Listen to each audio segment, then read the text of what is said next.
On top of the highlights for 2 simulated games of baseball, you lucky viewers also get to hear a bit about Barry Zito's music career, going platinum in sombreros, and what legendary Negro League slugger Josh Gibson has in common with Elf. It's time to send out those excuses to get out of all your evening plans. The Dougs have uploaded a new video.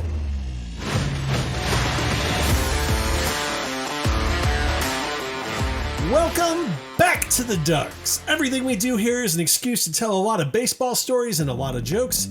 So if that sounds interesting to you, stay in the know and help us grow with a brand new shiny subscription to our channel. We're dropping you in the middle of this playlist, so if you'd like to catch up on what you missed, a link to that playlist is dropping in at the top of this video right now. We have a huge game here as it's do or die time for the Reds, it seems, but a win here could even these two teams in the standing. With the other two Group A teams at 3-1 and 2-2, both of these teams are still well within it. In fact, I heard we have a picture-in-picture update on how the other game's going. Let's give a live look at it. That is a duck.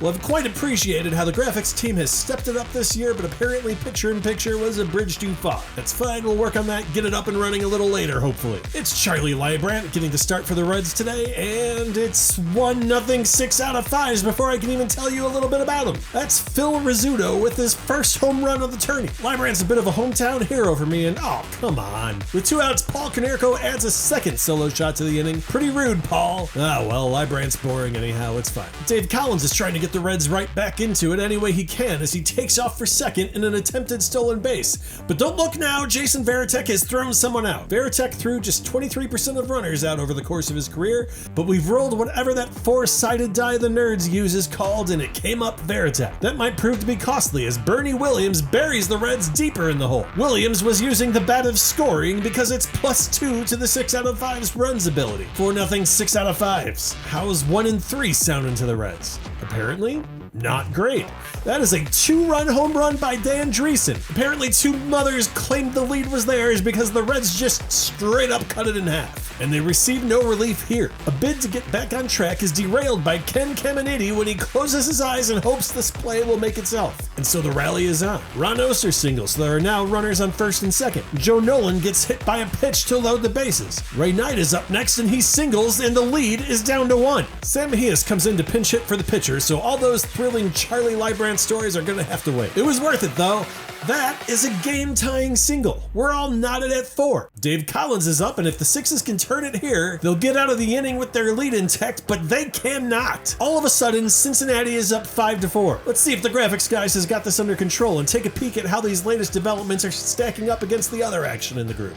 God damn it. Well, I guess that's what Season 3 is for. The 6 out of 5s don't take it laying down. We're here in the 6th inning and Joe Carter steals second, which is big because he subsequently scores on a single from Bill Mazeroski, and we are all tied up at 5. And back and forth we go some more as that caps the Sixes scoring in the top half of the inning. But just like the Lego embedded in the bottom of my foot, it seems no one can put this one away. Barry Zito is on for the 6 out of 5s, but Barry also doesn't have the answer. Joe Nolan doubles on a 109-mile-per-hour screamer to the outfield. And Ray Knight follows with a single to score Nolan from second. Cincinnati is once again up by 1. That's all they'll get in the 6th, but they keep the pressure on in the 7th. Zito's in early trouble as Griffey Sr. has already singled to lead off the inning. And then George Foster finally creates some breathing room here late, as that is a 2-out, 2-run home run to give the Reds a 3-run advantage. Barry Zito attempted a music career after his retirement. In his song Secret to Life, he writes, "It ain't about the money that you got in the bank. It ain't about how many hearts that you can break. It don't matter how many people know your name, even though that's what they say." Well, it also ain't about the pitches he can make as he comes out of the ballgame after 2 innings in relief where he surrenders 3 runs. So the Reds attempt to close it out in the 9th. Roger Maris is going to make things interesting as that's a solo shot, but Joe Price gets Paul Konerko swinging to end the game. It's his 4th K of the day, so that gives him the old golden sombrero. We've seen that a few times this tourney, but the king of the golden sombrero remains Ryan Howard, who has 27 sombreros to his name. In the much rarer case of the platinum sombrero, the all-time leader is Sammy Sosa with 4. And only one other player, Ray Lateford, has performed the dubious feat 3 times. The more you know. Cincinnati wins 8-6 and draws even with the Sixes at a 2-3 record. George Foster had the dagger with that homer in the 7th. It's his second of the tourney and his 4th RBI, though it seems to be boom or bust for Foster as he's hitting a balmy 143 overall. Bernie Williams' nice game couldn't put the Sixes over the top, but he did go 3 for 4 with a home run. The Sixes' Dave Stewart start fell apart in the 5th, and then Barry Zito was no help, surrendering 4 hits in 2 innings, giving up 3 earned runs. I think we just need to jump into the full highlight set of that other game because I am not going to try picture-in-picture again. Am I? Oh, what the hell. I'm a glutton for punishment. One more time. Yep, that's what I thought. But I do understand that the other Group A game has wrapped up, so let's just check out the full set of highlights. Crazy game you had there, Johnny, but this could be equally as good. Hello everyone, I'm Hamish Hamden and I'm bringing you coverage for Pittsburgh Crawfords and the Diamonds in the Rough. Sam Streeter and Wilbur Wood are on the mound, so it's an alliteration altercation. We're going to a big moment in the bottom of the first. 2 singles got Cool Papa Bell and Rap Dixon on for the Crawfords, and then a rare double steal has them at 2nd and 3rd. Oscar Charleston at bat, and he gives Wood something to chew on as he singles on a line drive to score Bell. But Dixon has wheels. He stole over 100 bases in his career, and he beats the throw to make it 2-0. Bottom of the seconds, and the Crawfords are threatening early. Bill Perkins meets the ball, and they hit it off. He takes the ball out to dinner, and they exchange numbers. A few phone calls over the next few days leads to a second date, and then a third. Eventually, the ball feels comfortable with Perkins and invites him to spend the night. However, when the ball wakes up, Perkins is gone. He won't return any calls. He's not at any of his usual haunts. He disappears and that ball is crushed. Perkins makes it all the way to...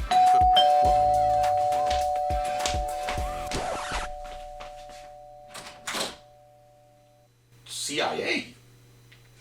Sure. Yeah, come and... I'll just stop this and... I'm sure Johnny can finish this. You probably know Johnny. You probably got a whole file on him. Did he say CIA? We're gonna need lawyers? I mean, we've got lawyers, but our lawyers are also our graphic guys, so, yeah, that's fine. I could take this over. Sam Bakehead comes up, and it's an out, but it'll get the run home. No, sorry. Low energy. Not quite Johnny being dropped into the middle of this. Wasn't expecting it. Just give me a second.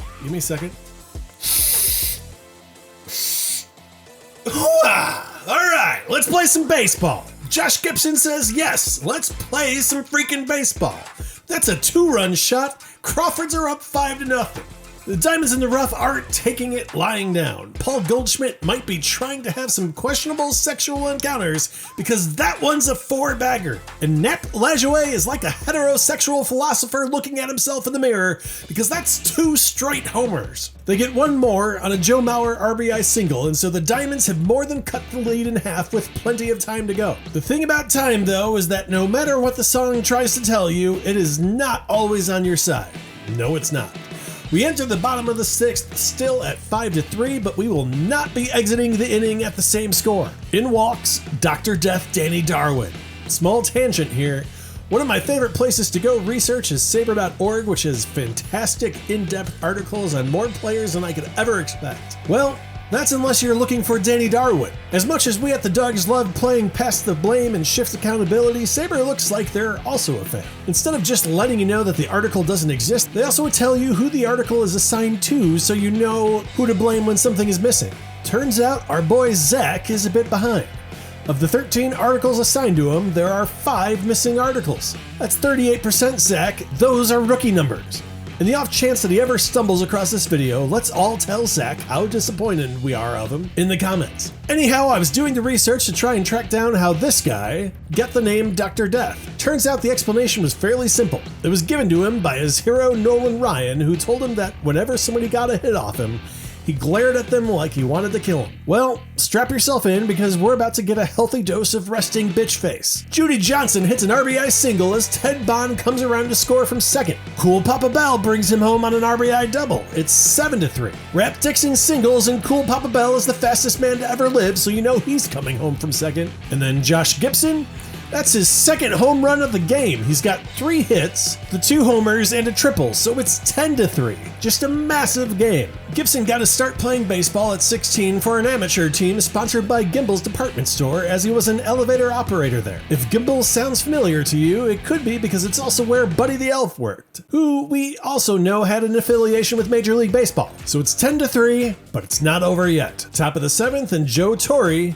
and Tony Gwynn respond with back-to-back doubles. And then, don't tell the Irish because Goldschmidt's just gone for a second tater. My goodness, either I accidentally snorted the baking soda or the gloves have come off and the days of the Crawfords' typical pitcher's duels are over. The 2 teams exchange a few more runs and we're at 10-8 in the bottom of the 8th, and it would appear that the Crawfords have won the battle of attrition. Cool Papa Bell puts the Crawfords at 11, and Rap Dixon makes it 12 as he picks up his 7th RBI of the tourney. Ernie Banks would lead off the 9th with a home run, but that's where it ends, with Pittsburgh winning 12-9. So, the Crawfords matched the Diamonds in the rough with a 3-2 record. Josh Gibson broke through with a huge game, bagging those 2 home runs and racking up 4 RBIs.